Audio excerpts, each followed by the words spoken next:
Bonjour et bienvenue dans cette nouvelle vidéo dans laquelle on va faire ensemble l'analyse des marchés. Donc je rappelle que je ne suis pas conseiller en investissement financier et que je donne juste mes analyses à titre personnel. Voilà, maintenant on va pouvoir passer au vif du sujet. Alors, regardons depuis le début de l'année. J'ai ici 3 portefeuilles. Qu'est-ce que j'ai mis? Voilà, j'ai mis le portefeuille de Ray Dalio, j'ai mis le portefeuille de Harry Brown, donc qui sont des portefeuilles anti-crise, alors qui ne doivent pas se juger sur 5 mois, mais qui doivent vraiment se juger sur du long terme. Et là, on se rend compte que pour l'instant, on est sur une perte qui est relativement élevé. Donc même en ayant un portefeuille équilibré comme ça, on subit des pertes assez violentes parce qu'il y a tout qui baisse. Donc il y a les indices qui baissent, mais il y a aussi tout baisse. Il n'y a que les matières premières, les commodities qui continuent à monter. Mais donc pour l'instant, il a un petit peu de mal à résister. Les deux portefeuilles ont un petit peu de mal à résister. Par contre, évidemment, ils supportent mieux que le marché américain.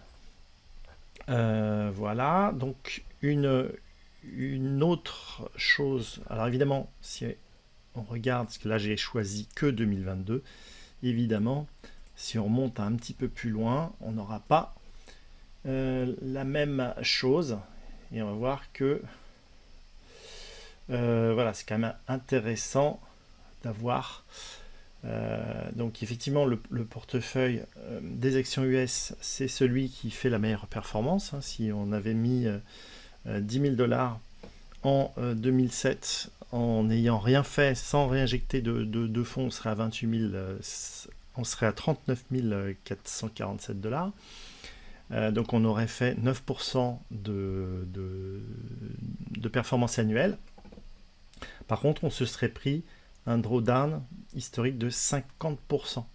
Alors que là, on se rend compte que voilà, on aurait fait seulement 7%, donc un peu plus de 2% de moins. Voilà, on aurait eu une pire année à 10,69 et un max drawdown de presque 12%. Et on se rend compte que là, en fait, la pire année, il se trouve que il semble bien que ce soit en ce moment. C'est pour ça que j'ai ici sélectionné 2022. Voilà. Si on lance l'analyse des portefeuilles de Ray Dalio et de Harry Brown, vous voyez, on est sur le pire moment. On est sur le pire moment, mais c'est une stratégie qui ne se juge pas sur 5 mois et l'année n'est pas finie. D'accord. Alors, est-ce qu'on peut faire mieux? Oui, on peut faire mieux. Il y a par exemple une stratégie qui est plus dynamique et qui permet de gagner. Et ça permet d'être en fait sur le meilleur actif du moment. Et en faisant un arbitrage mensuel, là en ce moment, on est positif, on a une performance de 17%. Alors là aussi, ça ne se juge pas sur 5 mois. Mais par contre, c'est un portefeuille qui est intéressant.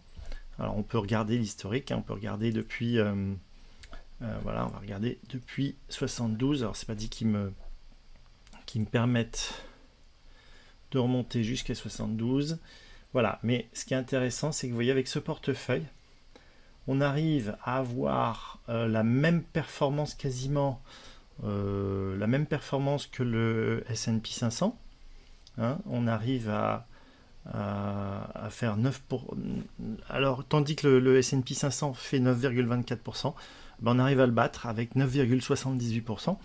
Et l'autre, donc 10 000 $, se serait transformé, 10 000 $ investis en 2007, se serait transformé en 41 000 $, sans réinjecter aucun cash, alors que 10 000 $ investis juste sur le S&P 500 sans rien faire,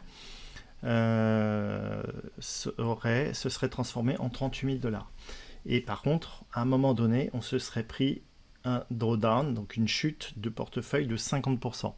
Donc c'est un peu difficile à absorber. Et puis là, par contre, on se prend quand même un drawdown de 33%, mais ça fait moins mal. On a la pire année qui est à moins 21,5. Donc je pense que c'est là, hein, ça doit être en... Là, on était à 24 000. Voilà, on était à 24 000 et on descend à 17 000. Voilà, donc ça doit représenter à peu près 20%. Voilà, donc ça doit être en 2015. Donc d'où l'intérêt d'avoir des portefeuilles comme ça. Vous voyez qu'on ça secoue beaucoup moins et finalement on arrive avec une performance équivalente, si ce n'est supérieure. Maintenant, on va regarder... ce qui est intéressant, c'est d'avoir un portefeuille de fonds comme ça qui permet d'assurer les arrières et puis d'essayer de chercher des opportunités. Donc on va regarder déjà quel est l'état des marchés. Alors pour ça, je vais sortir, voilà, on va lancer l'écran sur ProRateTime et on va regarder déjà, avant de commencer, quelle est la couleur des différents indices du monde. Donc on a ici, sur un horizon hebdomadaire, j'ai mon indicateur qui m'indique la tendance générale des marchés. Donc qui est basé sur des moyennes mobiles autour du RSI et qui est vraiment pertinent, qui nous permet de voir quand c'est rouge avant que ça baisse, c'est rouge quand ça commence à s'essouffler. Sauf que ça fait un moment que c'est rouge. On va regarder ça tout à l'heure, mais on le voit donc sur le CAC 40, on est rouge, sur le Londres, on est rouge, sur le DAX, on est bleu, ça veut dire on est entre le vert et le rouge, donc on est passé de rouge, voilà, on est passé de rouge à bleu, donc ça s'améliore, mais c'est pas encore positif. Voilà. Là, en fait, c'est simplement le dernier chandelier qui m'indique la semaine actuelle. Ici, on a le Dow Jones qui est rouge, le Nasdaq Composite et le S&P 500. Donc on voit qu'on est rouge. Et on voit qu'on est rouge depuis un bon moment. C'est-à-dire si je remonte ici sur le CAC 40, on voit qu'on est rouge depuis janvier 2022. On a eu un petit peu de vert.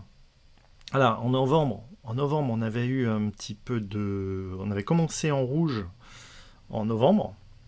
Avant, tout allait relativement bien. On a eu une petite éclaircie début janvier qui n'a pas duré longtemps. Après, on est revenu dans rouge. Donc là, le CAC, depuis le mois de novembre, éventuellement depuis le mois de janvier, il est rouge. Si on monte Londres, sachant que le marché de Londres, il est beaucoup moins impactant maintenant, mais on voit que depuis octobre, on était rouge, on est repassé un petit peu au vert entre décembre et actuellement, mais on est redevenu rouge et depuis quasiment le mois de novembre, on était rouge. Si on regarde sur l'indice allemand, le DAX, on regarde, c'est depuis le mois de novembre, voilà, depuis le 22 novembre, le lendemain de mon anniversaire, on est passé rouge et on n'est jamais repassé vert depuis. Ensuite, sur le 15 novembre pour le Dow Jones, le 22 novembre sur le Nasdaq et pour terminer, le 22 novembre sur le S&P 500. Donc depuis le mois de novembre, en fait, les indicateurs nous disent « Eh les gars, faites gaffe ». Et là, ils continuent à nous dire « Faites gaffe ». Alors, j'entends des personnes qui disent « Ouais, non, c'est bon, ça va rebondir, etc. » Pour l'instant, pour moi, on est trop tôt pour avoir des rebonds significatifs. Toutefois, il y a quand même des opportunités à saisir. On a eu par exemple Esso qui est une superbe titre et on va regarder d'ailleurs Esso. J'ai fait une belle opération sur Esso. On va regarder pourquoi. Alors, je vais changer d'espace de travail. Voilà, on va charger. On va prendre celui-là. Hop. Voilà, donc là j'ai fait un autre espace de travail. dans lequel j'ai mes screeners de super opportunités. Et voilà, je vais vous montrer ce titre qui était ressorti donc sur mes screeners entre le 18 octobre et le 20 décembre. Voilà, donc moi je suis rentré. Alors attends, on va regarder. Je suis rentré. Voilà, hop. Attends, j'ai fait. Voilà. Hop, voilà. Voilà, on va regarder l'historique de quand je suis rentré. Voilà, j'ai fait une petite capture de quand je suis rentré. Donc je suis rentré le 10 novembre. Donc je suis rentré à 14,85. Voilà, donc je suis rentré le 10 novembre à 14,85 ici. Voilà, au plus haut ici, hein, vous voyez, 14,85. C'est-à-dire que là, si je regarde le plus haut, il est à... Le plus haut est à 15,20, donc moi je suis rentré quasiment au plus haut. Donc là, ce que j'ai fait, alors on va zoomer parce que sinon on va rien voir. Ce que j'ai fait, hop, voilà, 14,85. Je suis rentré ici, donc à 14,85 sur un horizon hebdomadaire. Alors, les indicateurs ici, ils étaient rouges, c'est-à-dire que Ishimoku ne nous disait pas encore qu'on était positif. Mais le problème d'Ishimoku, c'est que ça prend un petit peu de retard. Et c'est pas forcément génial d'attendre que Ishimoku nous dise c'est bon, on est dans le vert. On peut éventuellement anticiper. Voilà, donc là on avait plusieurs choses qui nous disaient que c'était bon. On avait ce signal qui nous montre qu'on a les cours qui sont au-dessus des moyennes mobiles, qui nous montre qu'on a un RSI qui est en bonne position. Hein, si on regarde le RSI, voilà, on était repassé au-dessus. Voilà, là on était repassé au-dessus des 50. On était repassé au-dessus des 50. Donc on avait un début de tendance haussière qui s'affichait. Si on trace ici les supports, voilà, donc là on était légèrement positif ici, et si on continue ici, voilà, donc là c'était plutôt positif. Vous voyez, on a quand on avait touché, donc là j'avais pas encore, voilà, on était là, donc on était dans une bonne tendance. On était encore sous les 50, et puis là on a cassé les 50. On est dans une tendance haussière. Si on retrace ici les supports sur le RSI, c'est vachement puissant en fait le RSI. Si vous l'utilisez comme il faut, en fait on pourrait ne trader quasiment qu'avec le RSI. Et là ça peut nous dire éventuellement quand est-ce qu'on sort. Vous voyez là, je suis sorti moi, mais pour d'autres raisons, mais on pourrait rester en fait tant que le RSI ne casse pas, on reste haussier. Et donc là, sur ce titre, on est plutôt bien. Donc moi je suis rentré là en hebdomadaire. Donc quand on rentre sur un horizon hebdomadaire, ce qui est important, c'est de laisser respirer les cours. Si vous rentrez sur un horizon hebdomadaire et que vous regardez en journalier, vous allez sortir de position et éventuellement ce que je fais, qui n'est pas forcément à recommander, mais c'est parce que c'est ma façon de faire. Ce que je fais, c'est que lorsque je rentre, je mets un stop, mais un stop mental, c'est-à-dire que je vais surveiller une fois par semaine pour vérifier si c'est nécessaire de couper. Pour ça, je me suis fait un petit indicateur. Je ne sais pas si je l'ai mis là. On va regarder, configurer. Est-ce que je l'ai mis mon petit indicateur? Oui, c'est celui-là. Voilà. Hop, on va l'afficher. Voilà. Je me suis fait un petit indicateur et en fait, qui me calcule par rapport à la volatilité. Et en fait, cet indicateur, il me permet de sortir quand je vais clôturer. Alors c'est pour ça que je ne mets pas de stop, parce que vous voyez, le niveau bouge. Donc il peut baisser, et un stop, ça ne se baisse jamais. Donc en fait, tant qu'on ne casse pas ce tracé par le bas. Donc là, vous voyez qu'on n'a pas encore cassé. Là, on n'a pas encore cassé. Là, on n'a pas encore cassé. On n'a pas encore clôturé. Eh bien, potentiellement, on ne sort pas de position. Alors moi, je suis sorti à ce niveau-là parce que j'avais vu si on regarde en arrière, que là, on avait un niveau historique un plus haut, vers les 62. Et en 1 heure, j'avais mon indicateur qui me disait qu'il y avait ça comme objectif, les 62 justement. Donc, comme j'étais monté à 59, c'était le vendredi. Si on regarde en journalier, ici, hop, hop. Si je regarde en journalier, donc moi je suis sorti, boum. Voilà, j'ai dû sortir le vendredi matin, voilà, ici, juste avant la hausse. Je suis sorti le vendredi 6 mai à l'ouverture, ici, et j'ai raté tout ça.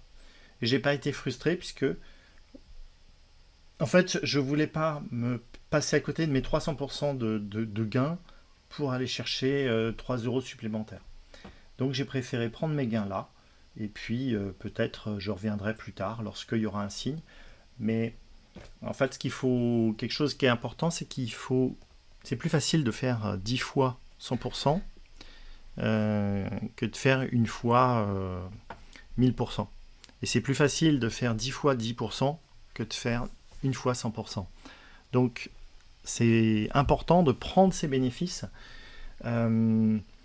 L'objectif, c'est pas on n'est pas une lettre de conseil financier sur laquelle on va dire voilà, j'ai fait 1000, 2000, 3000%. Notre objectif, c'est simplement de gagner, de faire des plus-values le plus rapidement possible. Au plus rapidement vous faites vos plus-values, au plus rapidement vous pouvez faire croître votre capital. Et voilà, alors c'est intéressant de laisser traîner des positions. Et là, potentiellement, j'aurais pu rester encore en position, puisqu'en hebdomadaire, il n'y a pas de signe de faiblesse. Après, en même temps, le risque, il me paraissait plus intéressant de dire, ben, voilà, j'ai atteint ici un bel objectif, hein, on a fait une belle courbe de gain.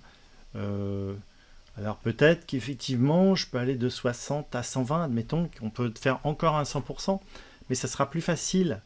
Voilà, d'ailleurs, il y a une prochaine étape éventuellement à 102, mais c'est plus facile d'attendre qui est vraiment un signal, une opportunité. Hein. Donc là, on a un petit retracement. Il vaut mieux attendre qu'il y ait un signal d'achat, un réel signal d'achat. Mais pourquoi sur ce titre? On peut chercher un autre titre. Il y a plein d'autres titres. Et voilà, ça sera beaucoup plus dur ici d'aller refaire 300% en partant de là que sur un autre titre en partant de plus bas. Donc c'est pour ça que j'ai préféré couper ma position. Donc ça permet, vous voyez ici j'ai voilà, donc je suis rentré avec 54 titres à 14,85. Je suis sorti une grosse partie, un peu plus de la moitié, à 19,70. Alors pourquoi je suis sorti? On va regarder sur le graphique. Je suis sorti, d'ailleurs c'était en janvier, c'est ça?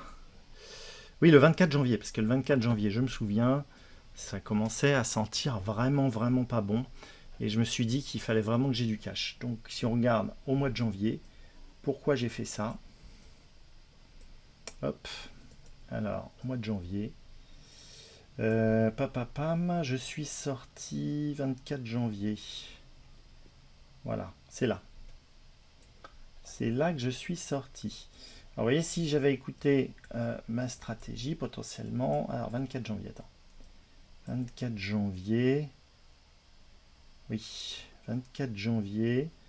oui, donc j'ai anticipé ici, c'est là que je suis sorti.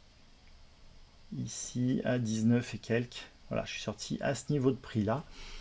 Bon, c'est pas forcément une mauvaise sortie, hein, puisque je suis sorti qu'à une partie, et vous voyez qu'après, bah, pendant tout ce temps-là, donc là on est sur un horizon journalier, mais entre Donc entre ce moment-là et ce moment-là, il s'écoule. Hop, il y a combien d'unités? Attends. Hop, ah, attends, il y a la fenêtre. Attends, on va faire comme ça. Hop, et donc on a 27, donc on a 27 jours pendant lesquels il ne se passe rien. Donc là, ça me permettait de sécuriser mes gains. Donc c'est quand même intéressant. Voilà, j'ai pu sécuriser mes gains et puis après j'ai pu profiter de la hausse, de la deuxième vague de hausse. Et vous voyez, de toute façon, si j'avais écouté ma stratégie qui consiste à sortir lorsque je casse ici ce signal en journalier, je serais sorti ici, j'aurais mis un stop au plus bas et je serais sorti 2 euros de plus. Donc ça m'aurait fait pour 29 titres, ça m'aurait fait 60 euros. Là au moins j'ai encaissé quasiment mon prix d'achat. Donc après j'avais quasiment le reste des 25 actions qui étaient complètement gratuites. Donc ensuite j'ai revendu à 41,80 le 11 avril. Alors on va regarder le 11 avril. Qu'est-ce qui s'est passé le 11 avril? 11 avril, hop. 11 avril. Boum, boum, boum.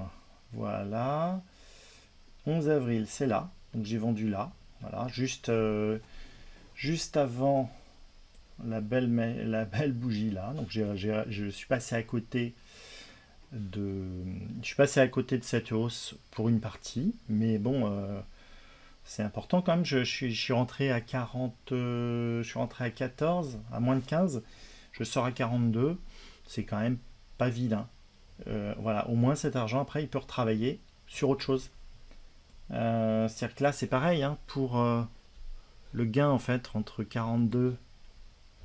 Au plus vous attendez, voilà, entre 42 et mon prix de vente, il n'y a que 38%. Donc 38%, on peut aller les chercher ailleurs. Il y a potentiellement, c'est potentiellement plus facile d'aller chercher ailleurs. Voilà, donc on va regarder aussi comment vous pouvez trouver d'autres opportunités comme ça. Donc là, j'ai fait un screener qui me permet de détecter ces opportunités. Donc ces opportunités, elles reposent sur quoi? Elles reposent sur un cours qui a bien baissé. Voilà. Et qui commence à remonter en positif après une grosse chute comme ça. Donc à ce moment-là, donc vous voyez, il y a déjà eu ce genre de signal sur SO. Voilà, il y a eu là. On avait eu une super opportunité ici sur SO. Elle marche très bien celui-là sur SO. Donc là, on avait le signal ici. On avait Ishimoku qui arrive bien en retard. Hein. Ishimoku, il nous dit que c'est vert à ce moment-là. Voilà, hop. Et puis Ishimoku. Là, on a mon indicateur ici qui dit qu'on commence à être baissier là. Et puis Ishimoku il le dit beaucoup plus tard. C'est-à-dire que quand Ishimoku dit qu'on est baissier, effectivement c'est un petit peu tard. Donc Ishimoku c'est bien pour conforter qu'on soit dans une tendance, mais par contre c'est pas assez, c'est pas du tout assez réactif puisque ça se base sur des moyennes mobiles. Et qui sont très longues. Voilà, donc là par contre on a quand même un outil qui est quand même plutôt sympathique. Et puis c'est pareil avec le RSI, si vous ajoutez le RSI et que vous savez bien l'utiliser, si je prends ici le RSI, le principe c'est ça, hein, c'est je vais prendre ici les points bas, voilà, et puis je vais prendre ici, je vais tracer un autre trait ici, et vous voyez que tant qu'on a tant qu'on est en dessous des 50, qu'on a une tendance des points bas qui sont de plus en plus hauts, et bien ça nous donne éventuellement un signal d'achat. On peut le faire aussi, et ici ça peut nous donner, vous voyez qu'on casse ici cette tendance qu'on a faite. Donc on a un premier signal ici qui nous dit attention, Et puis là, on a un deuxième signal où on vient de le casser et on a un deuxième attention. Et puis là, on a le signal d'achat qui nous dit là, attention, là, on est vraiment baissier. Et donc, on peut même l'anticiper. Ici, en regardant les indicateurs, vous tracez des traits comme ça, en reliant les points. Et vous avez un moment intéressant pour rentrer ou même sortir de position. Si là, par exemple, je le fais, voilà, hop.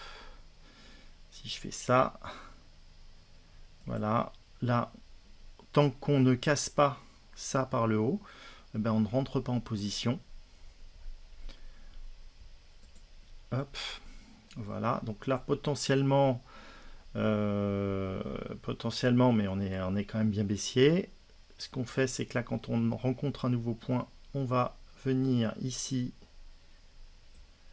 le redresser. C'est-à-dire qu'au plus la droite du RSI sera droite, moins elle sera raide, plus elle sera fiable. Et plus il y a de points rencontrés, plus elle sera fiable. Et là, vous voyez qu'ici, on peut utiliser ça uniquement en fait pour détecter les moments où on peut rentrer. Et là, l'intérêt de cet indicateur, c'est que vous voyez, il vous le montre bien en avance.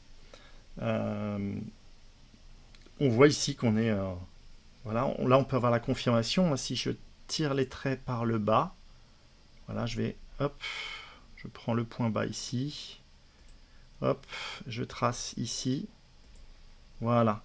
Et là c'est génial parce que là vous voyez j'ai 1 point, 2 points, 3 points. Donc ce qui veut dire que là quand je casse, j'ai eu mes 3 points, je casse, c'est un super signal d'entrée en position. On voit ici l'augmentation des volumes, on voit des gros volumes qui arrivent. C'était un beau signal pour SO aussi. Donc voilà, il n'y a pas besoin d'avoir des stratégies très très compliquées. Par contre, là je suis sur un horizon hebdomadaire. Il faut vraiment laisser respirer les cours.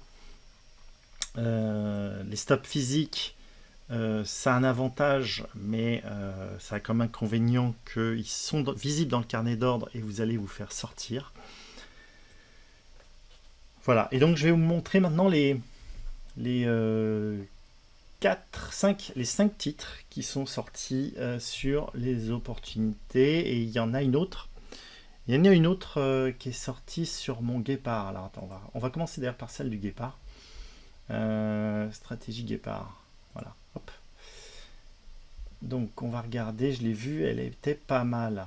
Donc on va regarder ici celle du guépard.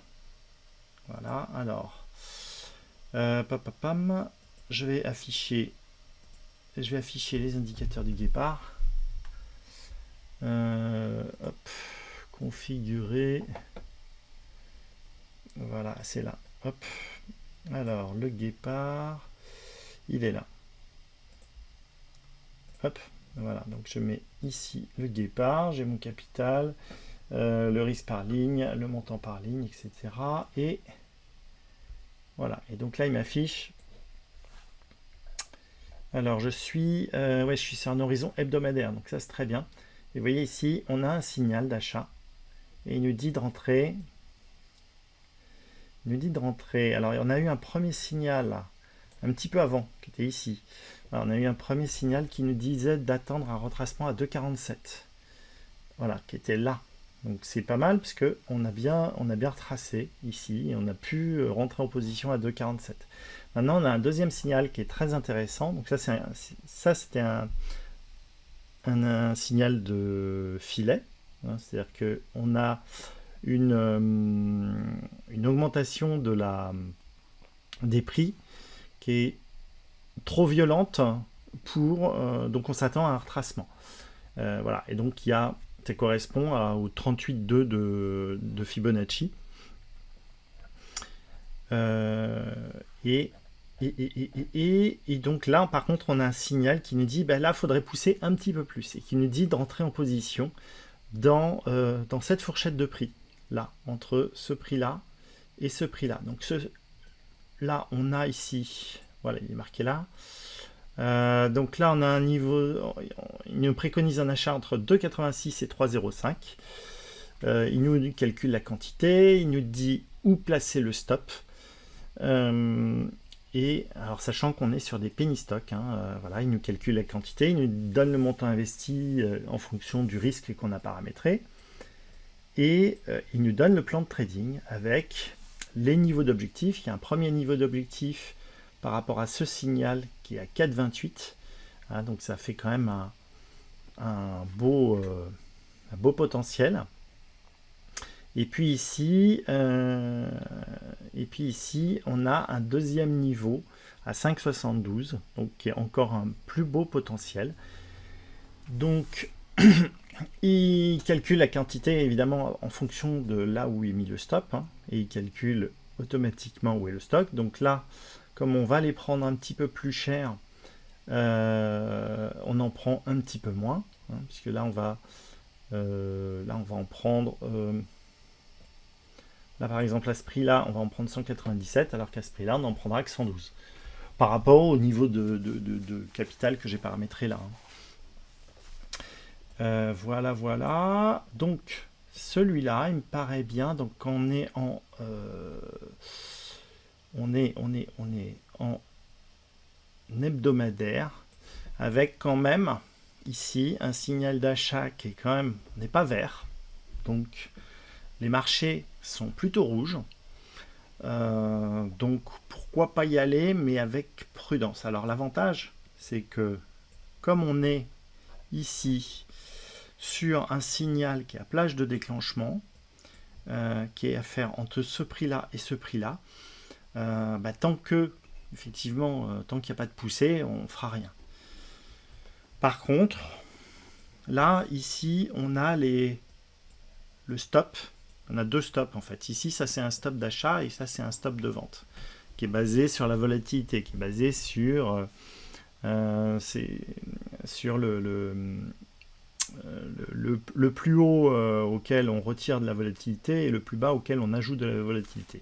Ça c'est John Bollinger lui-même qui, lors d'une conférence, nous avait fait part de cette astuce qu'il utilisait comme niveau de stop. Et effectivement, depuis que je l'ai rajouté sur les graphiques, c'est vachement intéressant parce que ça nous donne des éventuels moments de sortir de position. Donc le principe, c'est par exemple là, si je suis en achat, vous voyez, si je clôture en dessous du stop d'achat, je vais couper ma position. Et vous voyez, ça m'évite de perdre davantage. Et à l'inverse, si j'étais à la vente, lorsque je sors de ce niveau-là, je coupe ma position. Voilà, et donc ce petit indicateur, il est vraiment aussi pertinent que simple à faire, et je l'utilise, je l'adore. Si on regarde en journalier, Alcla, vous voyez, ça peut être intéressant, alors là, il nous dit de l'acheter entre 2,86 et 3,05.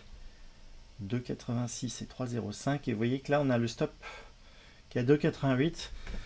Donc, c'est pas mal du tout. Il faudrait vraiment qu'on arrive à casser ce niveau-là pour rentrer en position. Ça serait pas mal. Alors, en journalier, on est sur un horizon, on est plutôt positif. D'après Ishimoku, on est presque positif, mais pas tout à fait.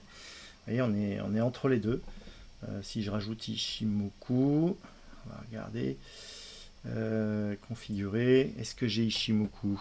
Non, on va l'ajouter, c'est pas grave. Alors, je vais ajouter Ishimoku. Alors, je me suis fait un petit indicateur pour Ishimoku parce que, voilà, je vais enlever l'indicateur parce que ça fait trop arbre de Noël, donc on va éteindre celui-là. Voilà, on a Ishimoku, ça fait déjà beaucoup de couleurs. Voilà. Donc là, avec Ishimoku, pourquoi est-ce qu'on est neutre? C'est que là, vous voyez, il y a la lagging span qui est... alors non, c'est qu'on a le cours qui sont sous la Tenkan et la Kijun. Voilà. Et puis, par contre, on a la lagging span qui est au-dessus des prix. Donc il suffirait qu'on reparte au-dessus de la Tenkan et la Kijun pour aller chercher un peu plus haut. Par contre, Par contre, voilà, on a quand même ces niveaux-là qui risquent d'être un petit peu difficiles à passer. Donc celui-là, pourquoi pas, mais avec modération. Après, je pense qu'il y a des plus belles opportunités que ça. Voilà. On va regarder, là c'est en journalier, là c'est en hebdomadaire. Voilà, en hebdomadaire, on est un petit peu dans un range. Hein. Voilà, on voit que les signaux ici, ils ont été bien pertinents. Hein. Les niveaux, ils avaient bien été tapés. Ici, on avait un signal d'achat avec retracement. On rentrait ici. On avait ce premier objectif. Donc avec un ratio risk-reward de 2,5, donc ce qui est plutôt pas mal. Et puis ici, on avait aussi un retracement. Hop, on retouchait l'objectif. Donc plutôt que de dire ah tiens ça monte jusqu'au ciel, bah voilà, on rentre en position. Ici le stop il est là. On atteint un petit peu. L'objectif, vous voyez, il est atteint avant qu'on ait touché le stop. Après ici on a à nouveau un signal. On a eu à nouveau un signal d'achat avec retracement. Alors ça marche pas à tous les coups, vous voyez, le retracement il n'a pas eu lieu puisque alors dans cette bougie oui, le signal il est pour cette bougie, donc là il nous disait d'acheter à ce niveau là et le prix il a fait le prix il est monté. Là par contre il nous a fait un deuxième signal de retracement et là on rentre quasiment au plus bas. On rentre ici, on rentre à ce prix là.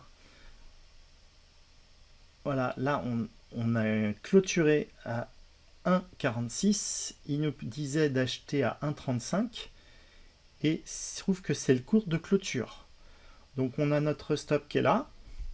Vous voyez ici, hop, on a voilà, là il nous proposait de rentrer à 1, un tout rond. Et puis là, hop, à 1,35. Voilà, et donc là on en prenait 625 et là on en prend beaucoup moins parce qu'on a le stop qui est au même niveau.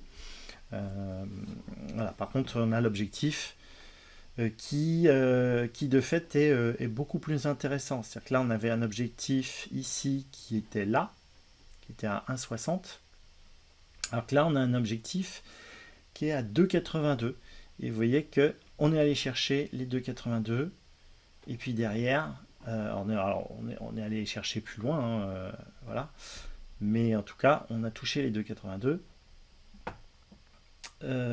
Voilà, donc ça c'est l'objectif. Et puis, donc là on est sorti puisqu'on a touché, l'objectif. Donc on est content. Voilà, l'objectif il est là. Ce que je vais faire, c'est que je vais configurer. Voilà, on va enlever les retracements pour voilà, j'enlève les retracements pour n'avoir que l'objectif. Voilà, et puis là on est quand même content d'être sorti là, vous voyez, parce que pendant ce temps-là, votre argent, hormis de vous stresser, ça sert à rien. Ça sert à rien de rentrer en position. Et puis là, potentiellement, vous rentrez en position là quand vous avez un signal d'achat et quand vous avez une tendance d'achat qui est plutôt positive. Là, elle n'est pas forcément super positive. Voilà. Maintenant, on va regarder les 5 titres qu'on avait vus tout à l'heure. Hop, alors. Hop, regardons. Donc, ouais, on va passer dans les super opportunités. Où est-ce qu'il est, les super opportunités? Super opportunités. Super opportunité, voilà. Il est là. Hop. Et on va regarder c'est quoi je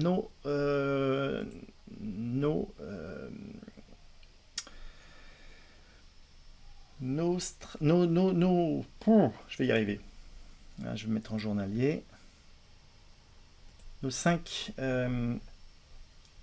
nos 5 titres qui sont des super opportunités potentielles. Hop, alors on va supprimer ça. Voilà, hop. Donc, vous voyez, l'indicateur Ishimoku, c'est bien, mais alors je trouve que ça pollue grandement le graphique. C'est pour ça que je me suis fait cette petite lumière qui me résume en fait la situation d'Ishimoku. Puisque l'objectif, c'est ça, c'est de savoir est-ce qu'on est en tendance, etc. Et donc là, effectivement, on est en tendance haussière. Là, c'est moyen, mais oui, on est toujours en tendance haussière. Donc avec ces deux indicateurs, je peux me passer de tout ce qui est moyenne mobile, de tout ce qui est pour savoir si ça va continuer, enfin si on est dans la tendance ou pas. Donc je vais ici configurer, je vais enlever Ishimoku, voilà, je décoche Ishimoku, je remets mon petit indicateur que j'aime bien de la nuit du trading, voilà, hop, mon petit indicateur de la nuit du trading, il est là, et je suis content avec cet indicateur. Voilà, donc on va regarder Vallourec. Vallourec, ça fait un moment effectivement que je la suis et elle me plaît beaucoup là. Donc elle me plaît, donc il y a eu un signal, moi je suis rentré, alors je suis rentré vers les 11-12 je crois. Voilà, donc j'ai dû rentrer à peu près par là, voilà, donc je suis, pour l'instant on va dire que je suis en plus-value latente, mais bon, pas vraiment, enfin, je crois que je suis dû rentrer vers 11 et quelques, voilà, je suis rentré quelque part par là. Bon, peu importe, en tout cas je suis dedans. L'idée c'était quoi? C'était de dire bah voilà, vers les 10 euros, tant qu'on est voilà, tant qu'on est ici au-dessus des 8,80, on peut y aller. Donc il y a un risque calculé ici, elle est à peu près à 12 euros. Il y a un stop à peu près à 9 euros, donc ça fait 3 euros par action. Donc vous déterminez votre risque en fonction de votre capital. Si par exemple vous avez, je sais pas, vous avez un capital de 10 000 euros, bah, ça veut dire que vous risquez et que vous souhaitez donc risquer 1%, ça veut dire que vous risquez 100 euros. Bah, vous faites 100 divisé par 3, donc vous achetez 33 titres et vous aurez seulement un risque de 100 euros. Alors potentiellement un petit peu plus si vous ne mettez pas de stop physique, mais je trouve que c'est dommage de à la limite réduisez votre quantité, ne mettez pas de stop physique et simplement surveillez une fois par semaine vos positions. Voilà, donc moi c'est ce que j'ai fait, je suis rentré un petit peu sur ce titre qui me plaît bien. Donc si on regarde en hebdomadaire, alors pourquoi il me plaît bien, c'est qu'il y a du potentiel qui est sympa. Alors vous voyez, il me le met le potentiel, l'objectif ici, il me le met à 26,43. Donc 26,43 quand on rentre à 11, on est quand même pas mal. Et ça correspond quoi? Ces 26, ils correspondent à... Ils sont à ce niveau-là. D'accord, donc ça correspond à un support ici à peu près, un petit peu avant le support. Si je regarde ici, hop, voilà, là on est à 18, hop, regardez, voilà, 26, ben voilà, ici vous voyez qu'on a un, voilà, ici on a un support. Alors c'est pas par rapport à ce support en fait que je l'ai fait. Alors on a un autre support ici à 19 qui peut être un objectif intermédiaire. Alors pourquoi il est à 26? C'est qu'en fait ça correspond à 61%, qui comme par hasard est un nombre de la suite de Fibonacci. Ça correspond à 61% du plus haut des 150 jours. Voilà, donc c'est des statistiques qui montrent que voilà, cette stratégie elle nous permet de faire ça et c'est super intéressant parce que il y a un taux de réussite qui est relativement intéressant, surtout par rapport au risque. Si on regarde ce qui me plaît, comme on a vu tout à l'heure au niveau du RSI, vous voyez, si je trace ici si je trace un support, alors on va le virer celui-là, on va en refaire un. Si je trace ici, donc je prends la petite barre, voilà, hop, voilà, là, 1, 2, 3, super. au millimètre, je tape les 3. Donc là, c'est super génial. J'ai ici ma ligne, vous voyez, 1, 2, 3, et je casse. Et ça, 1, 2, 3, je casse. Hop, c'est magnifique. Si vous regardez un petit peu en prenant du recul, on voit qu'il y a des volumes qui s'accumulent. Donc c'est pour ça que Vallourec, elle me plaît beaucoup. Vraiment beaucoup. Alors, j'ai mis une toute petite partie, hein, et puis surtout en ce moment, il faut vraiment y aller mollo. Moi, de toute façon, j'ai décidé de n'en choisir qu'une par mois, d'être beaucoup plus sélectif. Et là, ce mois-ci, c'est vraiment celle-ci auquel je crois le plus. Même si je suis tenté par les autres. Voilà, Technicolor, elle est vraiment pas mal. Et il y a un potentiel de malade. Voilà, donc là, ce qui est intéressant avec Vallourec, c'est voilà, c'est qu'il y a plusieurs niveaux. Donc on a ici les 26 que je vous ai montré. Après, on a potentiellement les 44. Et puis, on a, alors, si on veut, si on est un petit peu patient, on pourra aller chercher les 81.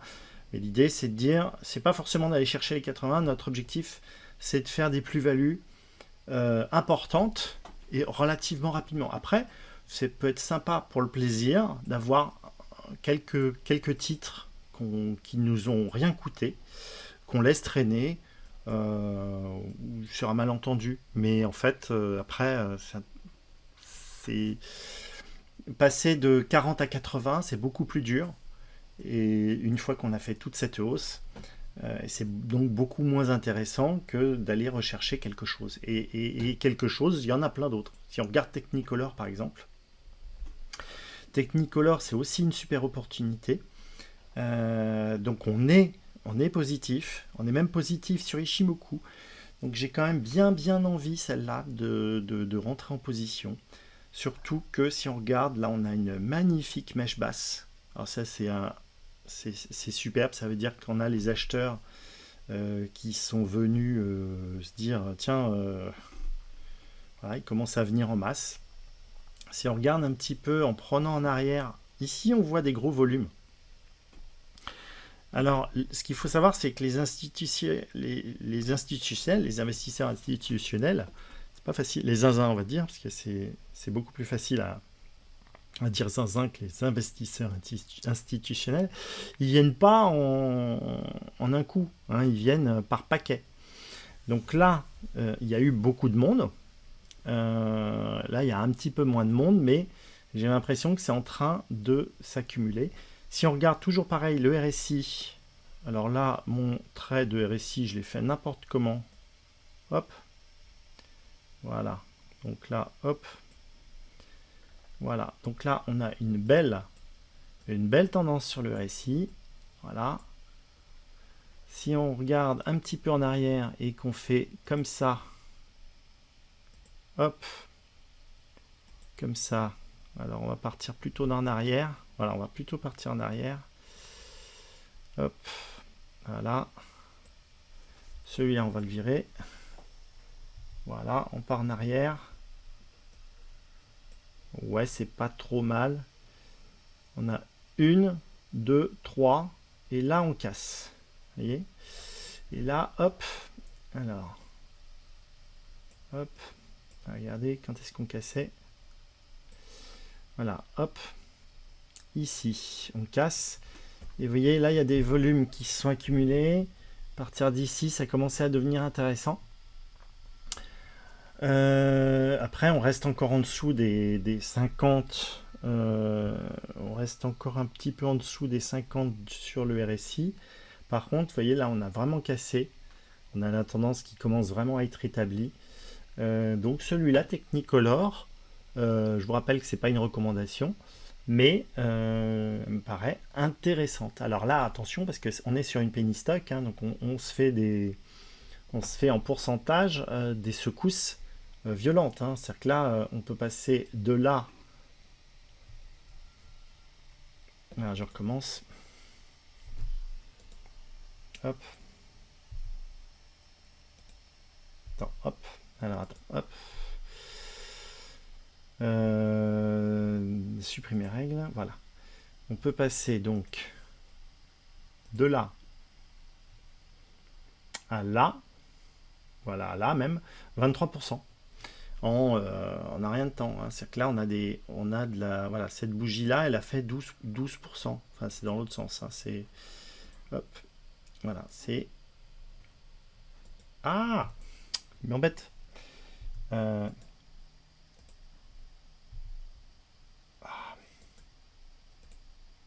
Attends, on va virer poubelle. Voilà. Voilà, hop. On refait. Ah bah non, oui, il suffit que je survole et je vais avoir le pourcentage. Hop, voilà, je survole. On a... voilà, 14% entre le haut et le bas. Donc 14% d'une journée. Faites gaffe, quoi. Hein. Donc là, pour le coup, on est sur des stratégies où potentiellement la part de risque, elle est de dire, ok, j'achète en mettant pas de stop. Donc je vais prendre une position beaucoup plus petite. Donc par exemple, je vais en prendre, si je risque 100 euros, elle coûte 3 euros, bah, j'en prends une trentaine. Voilà. Ou alors, je dis, ok, j'en prends un peu plus, et je dis, si je tombe sous les 2 euros, donc je vais pouvoir en prendre 90, je vais dire, je prends un risque d'à peu près 1 euro par action, et je prends le risque bah, que si jamais ça dégringole et que ça tombe à zéro, bah, tant pis, j'accepte ce risque pour une partie. Voilà. Donc le stop, c'est bien, mais le stop mental, c'est parfois mieux. Mais après, c'est à vous de voir, et ça veut dire que vous regardez vos écrans de temps en temps, vous surveillez une fois par semaine au moins, si vous êtes en hebdo, et une fois par jour si vous êtes en journalier, vous surveillez vos titres. Voilà. Donc, Technicolor, on a vu que c'était pas mal. Après, il y a SES, qui est assez joli. Alors, SES, vous voyez que sur Ichimoku, on est bien. Au niveau du RSI, bah, c'est nickel. Hein. Au niveau du RSI, regardez, c'est magnifique. Cet indicateur, vraiment, quand on sait l'utiliser, on pourrait ne trader qu'avec ça, en fait. Hein. On pourrait vraiment, si on sait bien l'utiliser, vous voyez, il suffit de poser des petits bouts de bois. Il suffit de poser des petits bouts de bois et vous avez, avec ça, vous n'avez pas besoin d'indicateur. Hein. Avec ça, vous avez tout. Ici, cassure. Voilà, cassure, vous rentrez en position. Bah, là, on sort. Alors non, on ne sort pas. C'est ça qui est intéressant. C'est que parce qu'on n'a jamais clôturé. Vous voyez, on n'a jamais clôturé sous le... Alors, hormis là, peut-être.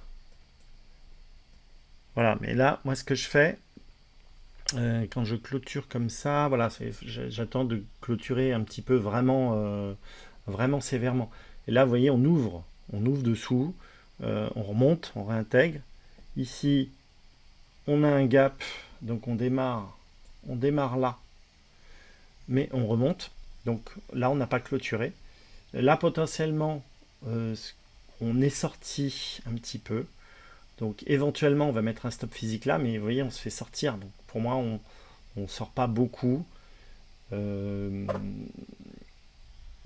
voilà, pour moi, ça ne justifie pas, surtout sur un titre voilà, qui est à moins de 10 euros.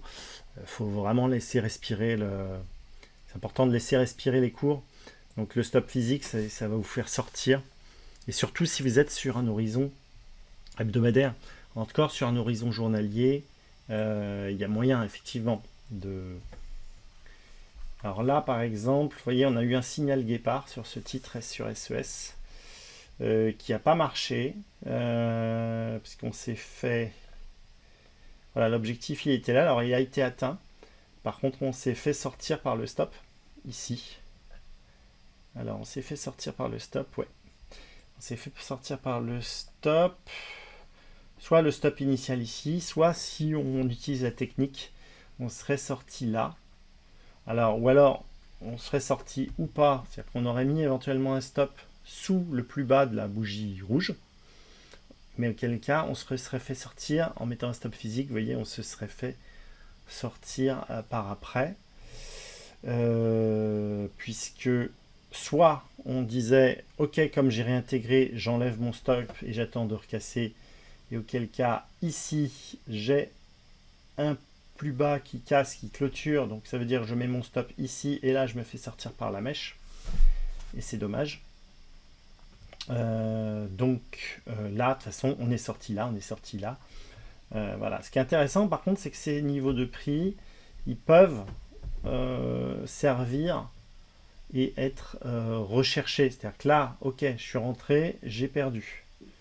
Voilà. Là, j'ai à nouveau le signal que je peux utiliser. Je rentre et éventuellement, je perds.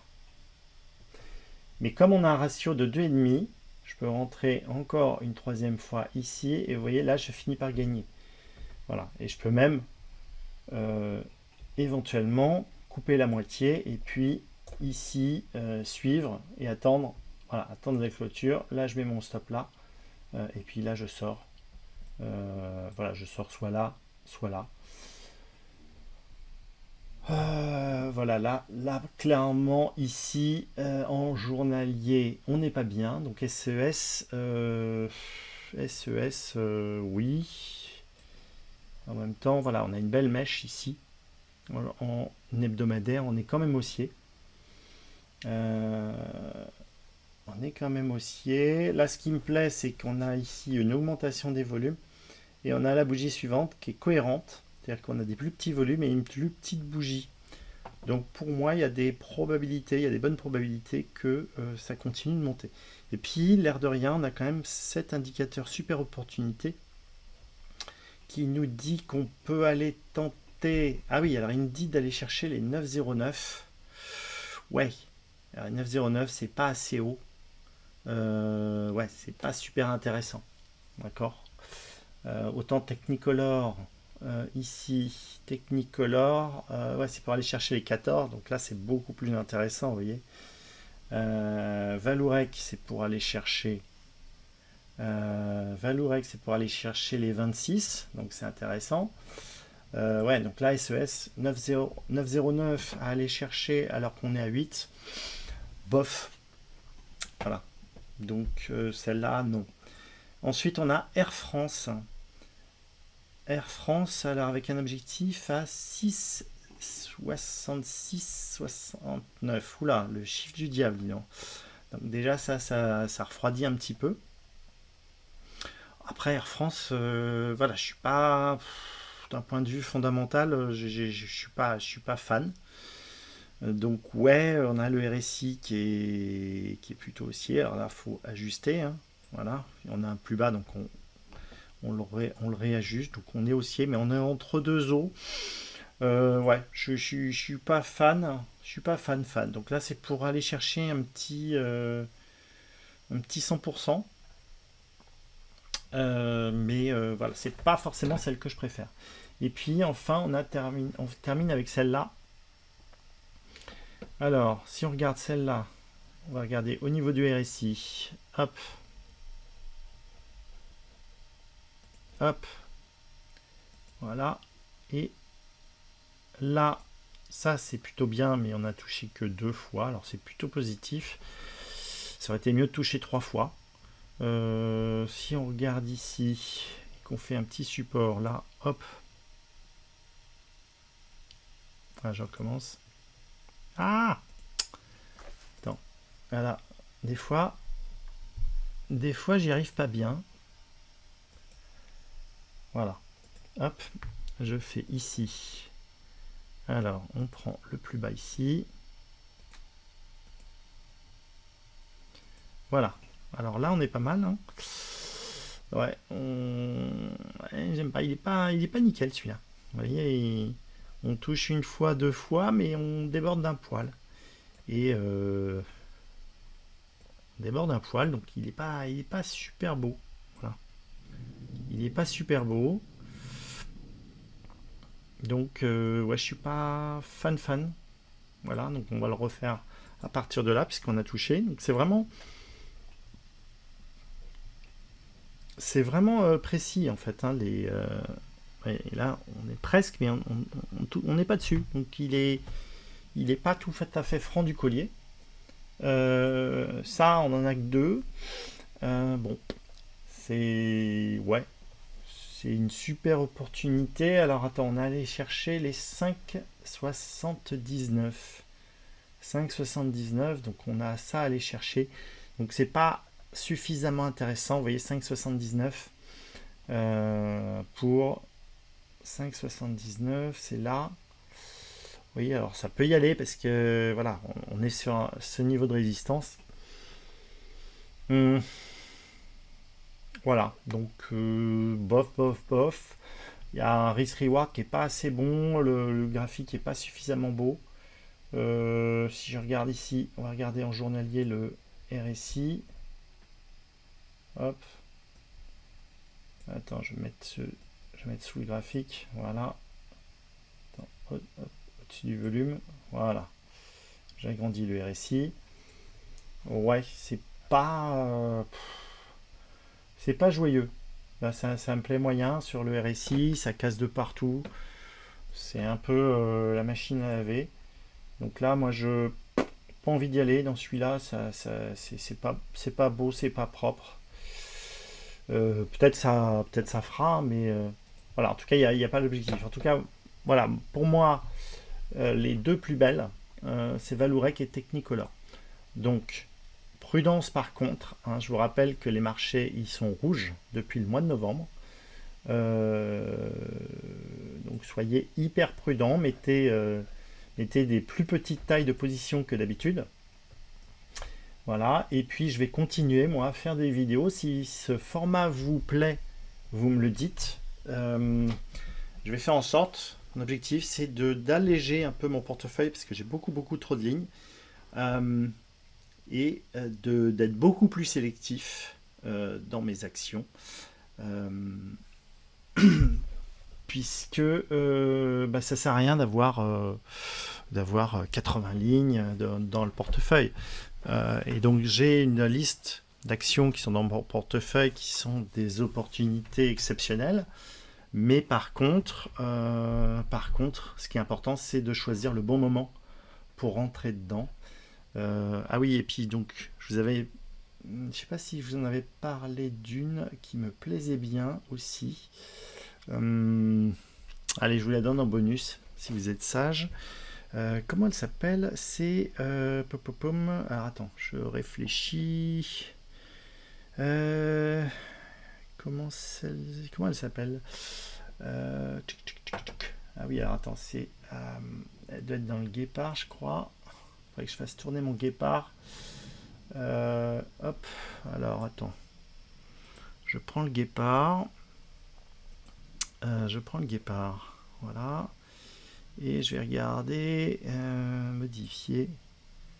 Hop, je vais faire tourner le guépard il y a quelques jours avant.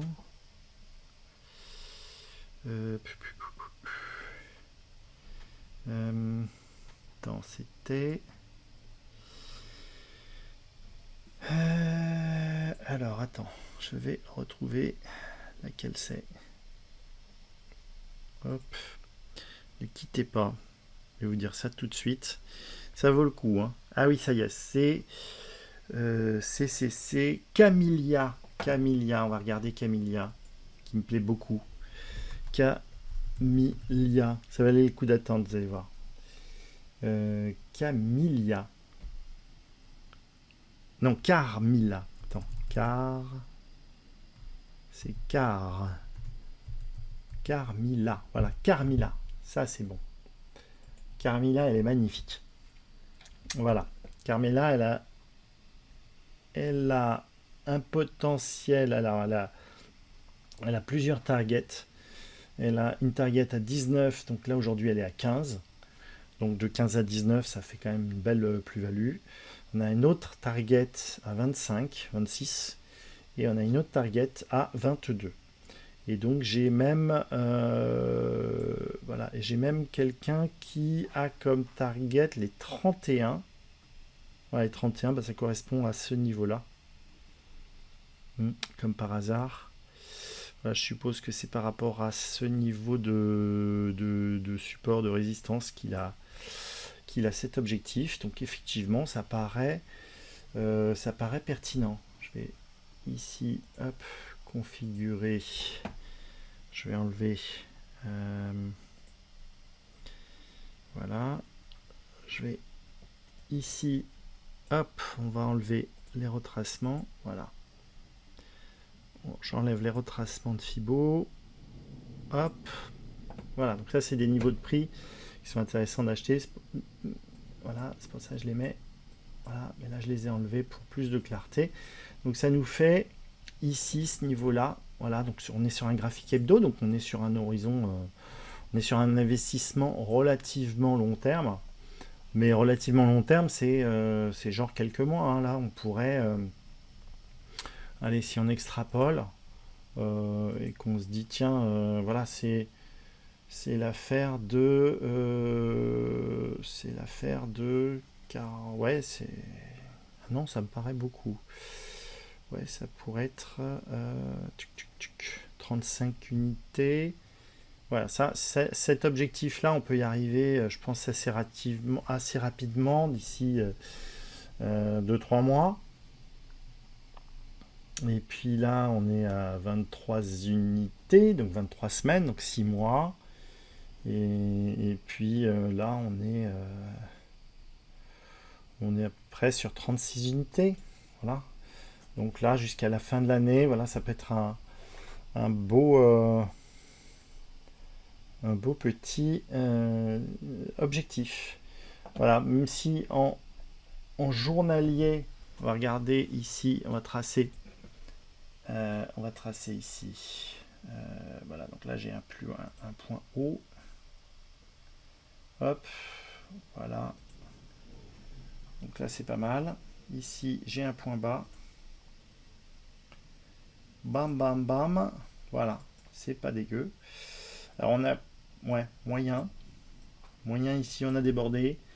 Bon, on a débordé, mais elle est entre deux eaux. Vous voyez, on est. Alors on peut aussi redescendre des traits hein, pour voir si on en a 3 là. Là on a ça, hop.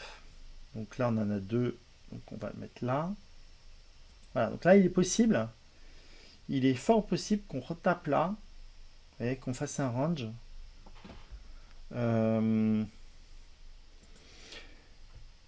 Mais c'est pas mal. Potentiellement, on peut se dire, bah, tiens, j'attends le dépassement des 15,50, vous voyez, pour acheter. J'attends la cassure de ce stop loss de vente.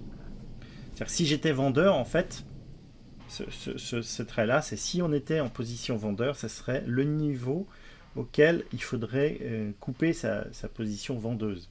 Ce niveau-là, c'est le niveau sur lequel il faudrait couper sa position acheteuse. Voilà. Sachant qu'ici, on a un signal en hebdo et que le niveau de stop, il est à ce niveau de prix-là. Donc attention, hein, si vous faites vos analyses sur un horizon hebdomadaire, si vous intervenez sur un horizon hebdomadaire, ne mettez pas vos stops en fonction de l'horizon journalier, sinon vous allez vous faire massacrer. Voilà, là il faut, vous voyez, en journalier, si je mettais un stop, je le mettrais à 14.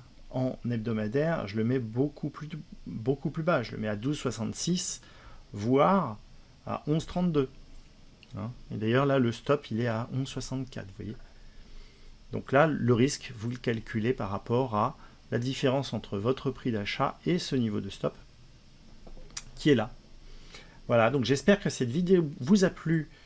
Dites-moi en commentaire si vous avez une action que vous souhaiteriez que j'analyse.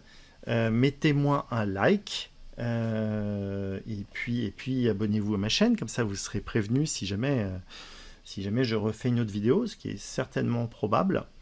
Oui, d'ailleurs j'ai prévu quelque chose là au mois de juin qui, si vous voulez investir dans les cryptos sans y passer du temps, j'ai trouvé une solution qui me plaît bien. qui permet de diversifier son portefeuille de manière équilibrée et sans avoir besoin de s'en occuper. Et ça, c'est génial parce qu'en fait, ce qu'on a tendance à penser, c'est que il faut voir le temps que vous passez par rapport à ce que ça vous rapporte. Et c'est pas forcément en passant beaucoup de temps que ça vous rapportera plus. C'est pour ça qu'il faut trouver des stratégies passives. Et une stratégie passive, c'est pas forcément une stratégie qui rapporte moins. Les stratégies qui permettent d'arbitrer sur les trackers, par exemple, c'est très intéressant. En rapport temps passé rendement, c'est un excellent rendement.